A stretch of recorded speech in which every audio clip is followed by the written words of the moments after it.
Bonjour tout le monde, est-ce que tu as peur du noir? Ouais? Eh bien écoute-moi bien. J'ai une petite histoire pour toi. Alors, comme on dirait, ça fout un peu la teon, hein, c'est la chouma, mais il faut qu'on en parle. Il faut qu'on en parle de ça. Parce que je suis sûr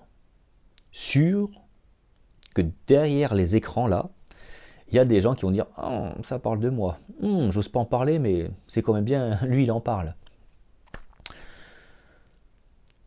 Il y a plein de vidéos et des partages que j'ai fait où je me suis dit, les gens ils vont pas kiffer, ça va pas. Et puis je me suis surpris à avoir des messages, oh merci de l'avoir dit à haute voix. Et ben là, on rentre dans le même sujet, la peur du noir. C'est pas un truc de ouf ça, la peur du noir? Tu es dans la même pièce, il y a la lumière, tu kiffes, on éteint la lumière, c'est la même pièce, il n'y a rien qui bouge, t'as peur. Qu'est-ce qui se passe?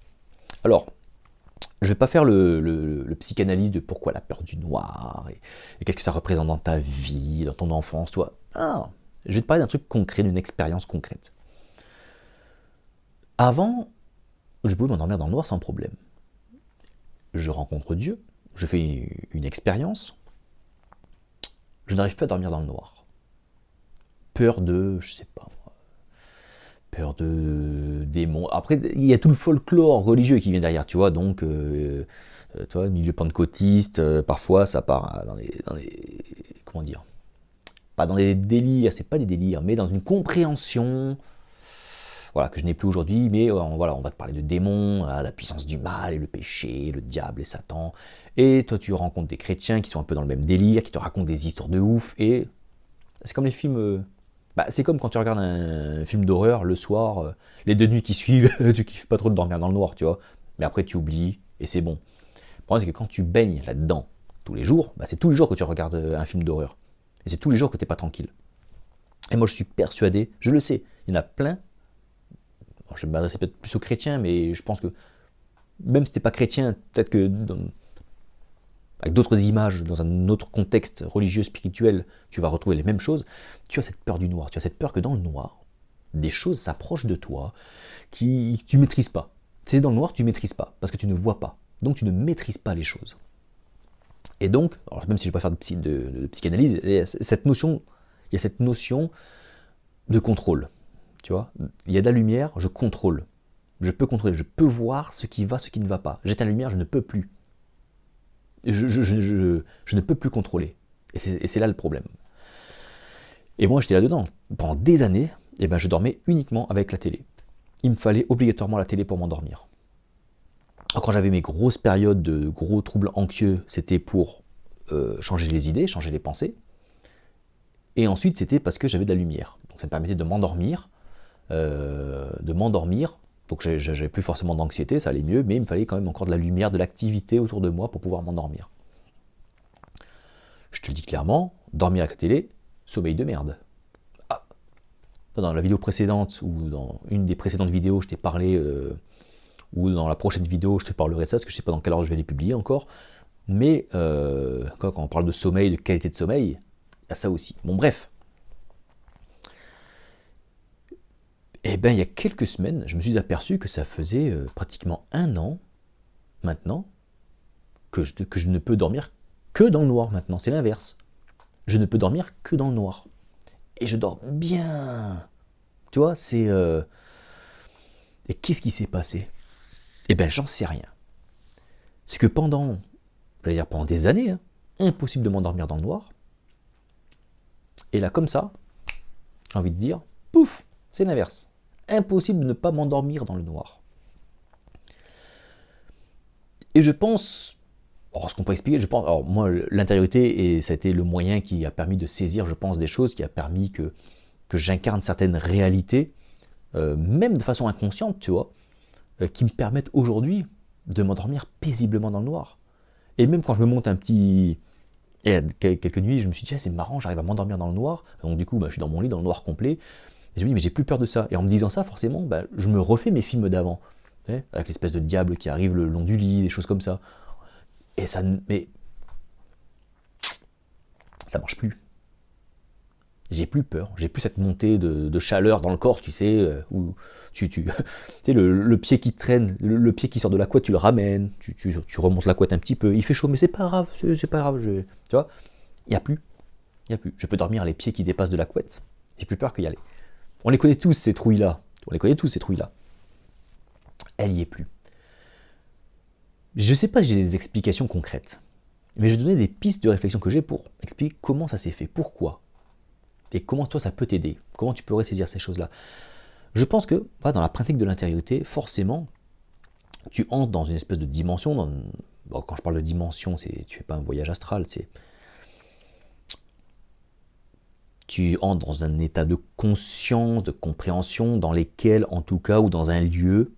Alors, je pense que tu entres dans les cieux, dans une partie des cieux, dans un niveau des cieux, je ne sais pas comment on peut dire ça, où tu reçois des choses, où le divin va commencer à infuser des choses en toi qui vont s'incarner. Certaines choses vont s'incarner de façon consciente, d'autres vont s'incarner de façon inconsciente. Elles vont être en toi, tu ne vas même pas t'en rendre compte. Et là où tu vas t'en rendre compte, ça je ferai une vidéo qui parlera de ça beaucoup plus tard, on rentrera plus dans le détail, c'est les effets qu'il va y avoir derrière. Et moi, donc là, ça a été la peur dans le noir. Qu'est-ce qui se passe dans l'intériorité? Qu'est-ce qui s'est passé pour que j'en vienne maintenant à pouvoir m'endormir dans le noir de façon complètement apaisée, complètement tranquillement, tu vois, à plus peur. Il y a cette notion déjà de contrôle. Effectivement, je pense que quand tu sais que ce qui est parfait, ce qui est au contrôle, c'est ce qui est en toi, c'est ce qui t'anime, et que si j'ai conscience de cela, et que je laisse un petit peu s'incarner en moi, alors par conséquent, je fais partie de ce tout, et donc, si ce que je croyais être extérieur de moi n'a pas peur, et en fait, j'avais ce Dieu extérieur, et je me disais, en Christ, j'ai pas peur, mais comme je faisais encore un Christ extérieur, en fait, je pensais que ma croyance dans un Christ faisait que, et c'est du bullshit complet. Ça, c'est de la croyance, c'est de la religion, c'est zéro. Zéro, ça sert à rien. Alors peut-être que si, avec beaucoup d'auto-persuasion, ça peut marcher. Je l'ai fait pendant des années, je me suis épuisé. Donc non. Par contre, dans l'intériorité, il y a cette conscience que je ne vais plus croire en un Christ extérieur, je vais croire au Christ qui vit en moi. Pourquoi il vit en moi? Parce que le Christ, c'est moi. Je suis un Christ. Je ne suis pas le Christ d'Israël. Je ne suis pas le Christ qui a accompli la loi. Ça, c'est Jésus. Lui, c'est le grand frère. Il a ouvert le chemin. Il a montré la voie. C'est lui qu'on suit. C'est le modèle. Mais nous sommes des Christ, des oins. Et donc, quand tu as cette conscience que le Christ dans lequel tu dois croire, croire en Jésus, mais Jésus, il est en toi dans le fait où celui qui t'a ouvert la voie, celui qui était un modèle, en fait, c'est un processus aussi qui est en toi, qui est pour toi. Et quand tu le prends pour toi, que tu le saisis pour toi, et tu comprends que cette chose-là, tu en es pleinement participant, que c'est toi, pourquoi tu as peur? Puisque la chose qui te permettait de ne pas avoir peur avant et avec laquelle tu essaies de faire de l'auto-persuasion, en fait, c'est moi qui l'incarne. Je suis censé l'incarner. Et donc l'intériorité te permet de lâcher ça, te permet de prendre conscience de cette incarnation, et sans que tu t'en rendes compte, à plus peur du noir. Il n'y a même plus d'auto-persuasion. C'est ça qui est intéressant, c'est que tu ne t'en rends pas compte. Tu te couches pas en disant « Haha, maintenant, j'ai plus peur du noir ». Non. C'est au bout de 6 mois, tu dis « Au bout de 6 mois, tu dis « Putain, mais en fait, du coup, tu y penses, mais ça fait 6 mois que je dors dans le noir. Ça fait 6 mois que je dors dans le noir sans rien dire. » Et c'est là que tu te rends compte, tu fais « Ah ouais. Ah ouais. » Donc, c'est là où tu te rends compte que l'auto-persuasion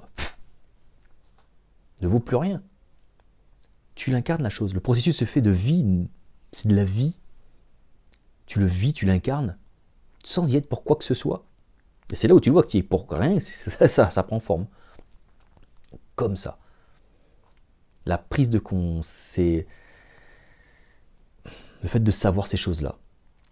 Et donc, comme tu n'es pas au contrôle de ces choses-là, tu n'es plus là à savoir faire de l'auto-persuasion, à savoir est-ce que j'ai peur, est-ce que j'ai pas peur. Ouais, mais alors si j'ai pas peur, si je crois en Christ, que Christ, du coup, il a vaincu les démons, il a vaincu la mort, il a vaincu toutes ces choses toutes méchantes, toutes pas belles. Du coup, si je crois en lui, alors lui croit, mais du coup, ça marche pas. Ça marche pas. Et la preuve que ça ne marche pas, c'est que si tu dois faire tout ce process-là dans le noir, que tu dis, ah ben, quand je crois tout ça, ça marche, hein. Waouh. Et ben, ça en fait des efforts, hein, ça en fait de l'épuisement. Mais là, c'est toi qui fais. C'est toi qui fais. Et moi, je te dis que dans l'intériorité, tu te laisses incarner. Je te témoigne de ce miracle, appelle ça un miracle, tu l'appelles comme tu veux, j'en sais rien. Les choses s'incarnent, prennent vie, et tu t'en rends compte qu'après. Tu dis, ah ben mince alors, j'ai plus peur du noir, ça fait 6 mois, je m'en étais même pas rendu compte sur le coup, tellement la chose était naturelle. Et l'autre angle, je pense qu'il peut expliquer ça aussi, d'un autre côté, c'est il fait noir. Tu vois, tout à l'heure, je te disais, ouais, qu'il fait jour, tu arrives à contrôler, à voir. Quand il fait noir, du coup, tu n'y arrives plus, c'est ça qui te met en panique. Donc, il est question, donc on pourrait penser qu'il est question de croire sans avoir vu, ou de voir sans croire. Tu vois, il y a cette notion un petit peu, tu vois. Je crois sans voir, tu vois. Et bien là, c'est que bien que tu ne vois rien, tu es dans le noir complet, on est au-delà de la croyance. C'est-à-dire que là, on est dans le je sais. Pas le je sais d'un savoir, on est dans le je sais de l'expérience, de la confiance intime. Et parce que je vis parfaitement je suis conscient du parfait processus qui est en moi, du processus parfait qui est en moi. Donc à l'instant T, je suis dans la perfection. Et quand je suis conscient du niveau de perfection que j'ai, je suis dans l'humilité. Je suis ni au-dessus ni en dessous. On en revient à l'humilité. On reprend la grande image encore une fois. La vidéo sur l'humilité, t'as qu'à aller les voir. Et bien quand tu es là-dedans, quand tu as cette expérience, que tu commences à savoir discerner les choses là, et ben tu sais avancer dans le noir. Tu n'as plus peur, qu'on pourrait dire, des ténèbres. Qu'est-ce que les ténèbres? La non-connaissance de Dieu, la non-révélation de Dieu. Mais comme ce qui t'est révélé de lui, tu l'expérimentes. Plus tu l'expérimentes, plus tu prends confiance. Ce que tu ne connais pas de lui, le noir, le sombre, les ténèbres, la ténèbre, ne te fait plus peur. Ne te fait plus peur. Donc tu peux avancer là-dedans sereinement. Et c'est là la théologie, ce qu'on appelle la théologie négative, la théologie apophatique, je ne sais plus comment on appelle ça exactement. C'est-à-dire qu'on va partir, non pas de ce que l'on m'a appris de Dieu, mais je vais partir de ce que je ne le... je pars de zéro, je ne connais pas Dieu. Et je vais me faire, non pas un Dieu de ce que l'on m'a dit, avec tout dedans, même ce que je n'ai pas expérimenté, je vais faire l'inverse, c'est-à-dire que je vais partir de... Ce que je connais de Dieu, c'est ce qu'il m'a montré. Et il me montre, et il me montre, et il me montre. Tout ce qu'il ne m'a pas montré, c'est les ténèbres. Parce que Dieu est un. Si Dieu est un, il est aussi ténèbres. Il n'y a pas Dieu d'un côté, donc là on parle un peu de dualité, mais il n'y a pas Dieu d'un côté, avec la lumière de l'autre, et je ne sais pas qui, El Diablo, Satanas et les ténèbres, en face, et qui s'affrontent. Je sais que quand on lit la Bible, on a des images, et ça peut amener à cette compréhension. Je te donne la mienne. Elle vaut ce qu'elle vaut. Dieu est tout. S'il est omniprésent, omniscient, il est tout. Il n'y a rien à l'extérieur de lui. Il est tout. Donc, qu'est-ce que la ténèbre? Puisque ça existe. Eh bien, c'est ce que l'on ne sait pas de lui. Je pense que c'est ça. C'est le côté de Dieu que l'on ne connaît pas. Qui ne s'est pas encore retourné. Soit par nous, soit de lui, je ne sais pas. Je pense que c'est plutôt de nous. Parce que lui nous court après. Mais cette partie que je ne connais pas. Cette chose-là, elle ne me fait pas peur. Je ne vais pas m'y perdre, je ne me lance pas là-dedans, je ne sais pas, je suis dans les ténèbres, du coup il ne m'a pas expliqué ça. Et c'est là où il y a la peur, où il y a l'écrasement, c'est là où il y a la panique. Mais si tu restes dans ta position, de ce que tu as expérimenté de lui, et tu restes dans cette lumière-là, cette lumière qui grandit, qui grandit, qui grandit, quand tu regardes les ténèbres, tu n'en as pas peur. Parce que tu sais que ces ténèbres-là, quand tu restes dans ce processus-là, elles vont s'éclairer. Elles vont s'éclairer. Et donc tu es tranquille, tu es peinard. Comme Renaud. Seuls les vrais connaissent ça. Donc, et je pense que toutes ces choses, tu vois, intérieures, que j'essaie de t'expliquer là un peu maladroitement, eh bien ça sont des réalités en fait qui viennent s'incarner, et quand elles s'incarnent en toi, sans que tu te rendes compte, ben, tu n'as plus peur du noir. Ça prend comme une réalité dans ta vie concrète de tous les jours. Et ça, sans l'intériorité, je pense que ça n'existe pas. Donc si tu as peur du noir, si voilà, tu as ces petites angoisses nocturnes, on te dit, ah mais ça c'est le combat spirituel, c'est le diable qui vient t'attaquer. Non, c'est cette peur de la non-connaissance de Dieu, de ce que tu ne connais pas. Eh bien, n'aie pas peur de ça. Dans l'intériorité, tu vas venir vivre dans la lumière. C'est que tu vas venir vivre dans ce que Dieu va te révéler de lui au fur et à mesure. Et comme tu vas vivre dans cette lumière qui grandit, qui grandit, qui grandit, qui grandit, les ténèbres se dissipent, puisqu'il y a comme les ténèbres, mais il y en a entre guillemets de moins en moins, même je ne suis pas sûr qu'on puisse les quantifier, mais plus Dieu se révèle, plus il y a de non-révélations. Moins il y a de non-révélations, je ne sais pas comment dire. Tu as compris le délire. Donc plus ça chasse les ténèbres, mais tu restes dans cette lumière, et tu as confiance en cette lumière, et quand tu la vois chasser les ténèbres, tu dis, bah ok, donc les ténèbres finalement finissent par être chassées. Pourquoi? Parce que les ténèbres, peut-être que finalement ce n'est que la non-connaissance que j'ai de Dieu, et en me laissant porter par ce processus de perfection, de révélation, de lumière qui est en moi, eh ben je me laisse porter. Donc les lumières, l'obscurité, le noir, les ténèbres, je les vois, je les constate, je sais que ça existe, parce que ça existe, mais je n'en ai pas peur. Je n'en ai plus peur parce que je suis dans la lumière, je suis moi-même porteur de la lumière. Pourquoi en aurais-je peur? Pourquoi en aurais-je peur? Puisqu'il ne s'agit finalement que de la non-connaissance de Dieu. Bon, pour l'instant, je vis de ce que Dieu me révèle, de ce que je connais de Dieu, point barre. Voilà. Enfin, en tout cas, c'est l'explication que j'en ai aujourd'hui. Et peu importe l'explication, et j'ai envie de te dire, peu importe l'explication que je puisse t'en donner, peu importe, même si je me plante dans l'explication, la réalité c'est quoi? La réalité c'est que je dors dans le noir. Donc on s'en fout. Mais je voulais te partager quand même ce que je pense, une petite explication ou de réflexion, en tout cas pour ce domaine-là, et peut-être aussi, et surtout, le but de la vidéo, être comme une source ou, je sais pas moi, d'espoir, le mot est peut-être un petit peu fort, mais en tout cas, de dire aux gens qui auraient peur du noir, t'inquiète, ça se règle. Ça se règle. Mais il faut pas te mettre à disposition, il faut justement que tu arrêtes de freiner les choses. Arrête de freiner les choses. Arrête de chercher, laisse-toi porter naturellement par ce qui est en toi, par la présence de Dieu en toi. Arrête, lâche les freins, lâche les prises, lâche tout, arrête de faire, et fou, laisse-toi porter, ça vient tout seul. Ça vient tout seul. Allez, voilà pour mon petit partage. Écoute, j'espère qu'il t'a parlé, qu'il t'a encouragé, bref. N'hésite pas en tout cas à commenter si le sujet t'a intéressé, ou si tu veux, peut-être que tu veux en savoir plus, si tu es aussi dans cette, on va dire, peur ou phobie du noir, je ne sais pas comment on appelle ça. N'hésite pas à m'en parler, un commentaire, envoie un mail ou sur le groupe Facebook. Je te remercie pour ta patience, je te remercie pour ton attention, de m'avoir écouté. N'hésite pas donc à partager, commenter, liker la vidéo. N'hésite pas non plus à t'abonner à la chaîne et à nous rejoindre sur le groupe Facebook si tu as Facebook. Je te dis à très bientôt. Ciao, ciao.